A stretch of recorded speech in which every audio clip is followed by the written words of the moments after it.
Good morning. Looks like a little rainstorm's headed in, and there's a lot of fish action out here this morning. I'm going to try to finish Tight Compartments 1.2. You and I are standing this very second at the meeting place of two eternities, the vast past that has endured forever, and the future that is plunging on to the last syllable of recorded time. We can't possibly live in either of those eternities. No, not even for one split second. But by trying to do so, we can wreck both our bodies and our minds. Let's be content to live the only time we can possibly live from now until bedtime. Anyone can carry his burden, however hard, until nightfall, wrote Robert Louis Stevenson. Anyone can do his work, however hard, for one day. Anyone can live sweetly, patiently, lovingly, purely, till the sun goes down. And this is all that life really means. Yes, that is all that life requires of us.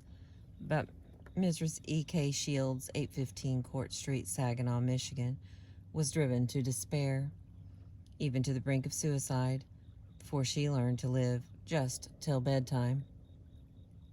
In 1937, I lost my husband, Mrs. Shields said, as she told me her story.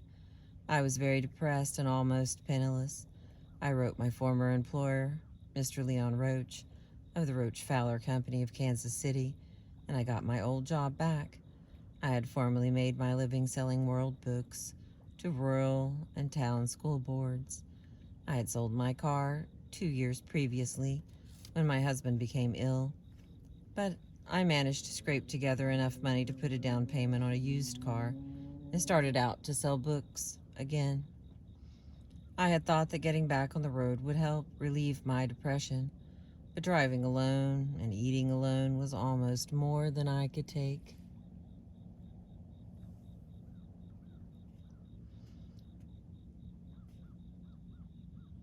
Some of the territory was not very productive, and I found it hard to make those car payments, small as they were. In the spring of 1938, I was working out of Versailles, Missouri. The schools were poor, the roads bad. I was lonely and discouraged, that at one time I even considered suicide. It seemed that success was impossible. I had nothing to live for. I dreaded getting up each morning and facing life. I was afraid of everything. Afraid I could not meet the car payments, afraid I could not pay my room rent, afraid I would not have enough to eat. I was afraid my health was failing, and I had no money for a doctor. All that kept me from suicide were the thoughts that my sister would be deeply grieved, and that I did not have enough money to pay my funeral expenses. Then one day I read an article that lifted me out of my despondence and gave me the courage to go on living. I shall never cease to be grateful for one inspiring sentence in that article. It said, "Every day is a new life to a wise man." I typed that sentence out and pasted it on the windshield of my car, where I saw it every minute I was driving. I found it wasn't so hard to live one day at a time. I learned to forget the yesterdays and to not think of the tomorrows. Each morning I said to myself, today is a new life. I have succeeded in overcoming my fear of loneliness, my fear of want.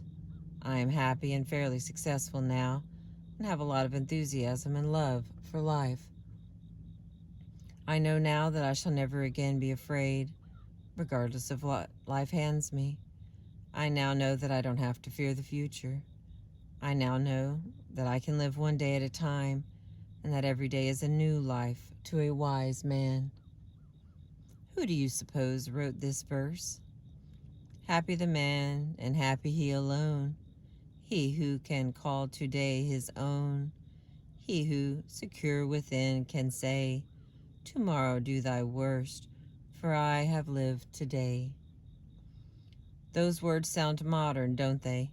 Yet they were written 30 years before Christ was born by the Roman poet Horace.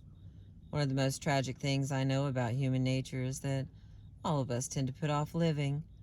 We are all dreaming of some magical rose garden over the horizon, instead of enjoying the roses that are blooming outside our windows today. Why are we such fools, such tragic fools. How strange it is, our little procession of life, wrote Stephen Leacock. The child says, when I am a big boy. But what is that? The big boy says, when I grow up. And then, grown up, he says, when I get married. But to be married, what is that after all? The thought changes to, when I am able to retire.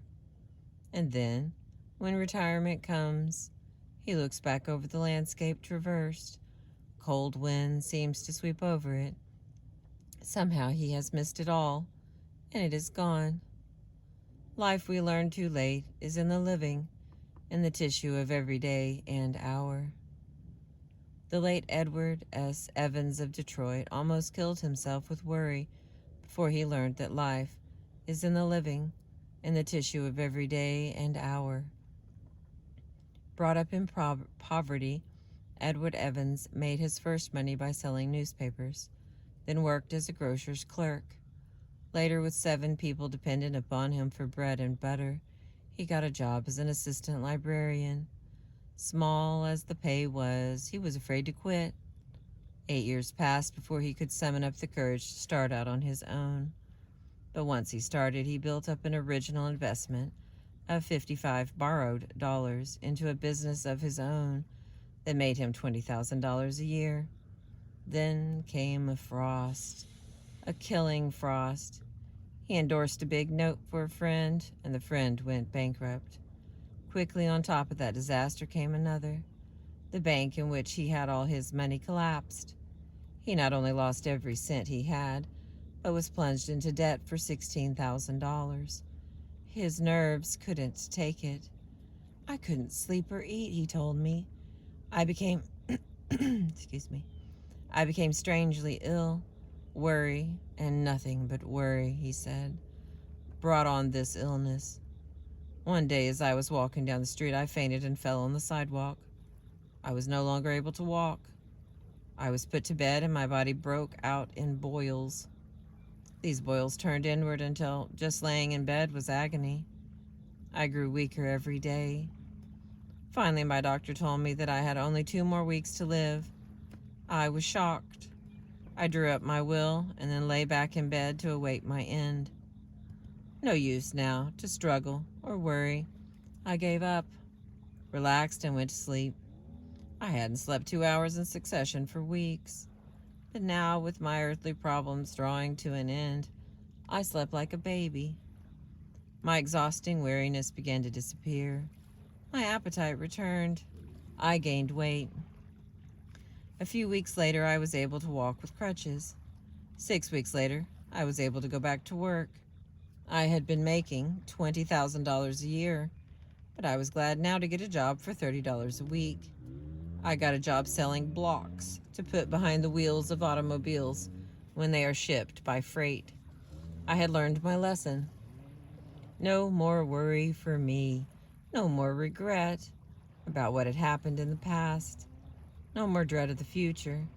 I concentrated all my time, energy, and enthusiasm into selling those blocks. Edward S. Evans shot up fast now. In a few years, he was president of the company, the Evans Products Company. It had been listed on the New York Stock Exchange for years. If you ever fly over Greenland, you may land on Evans Field, a flying field named in his honor. Yet Edward S. Evans never would have achieved these victories if he hadn't learned to live in tight compartments. You will recall that the White Queen said, "The rule is jam tomorrow and jam yesterday, but never jam today." Most of us are like that, stewing about yesterday's jam and worrying about tomorrow's jam, instead of spreading today's jam thick on our bread right now. Even the great French philosopher Montaigne made that mistake. My life, he said, has been full of terrible misfortunes, most of which never happened. So has mine, and so has yours. Think, said Dante, that this day will never dawn again. Life is slipping away with incredible speed. We are racing through space at the rate of 19 miles every second. Today is our most precious possession. It is our only sure possession. That is the philosophy of Lowell Thomas.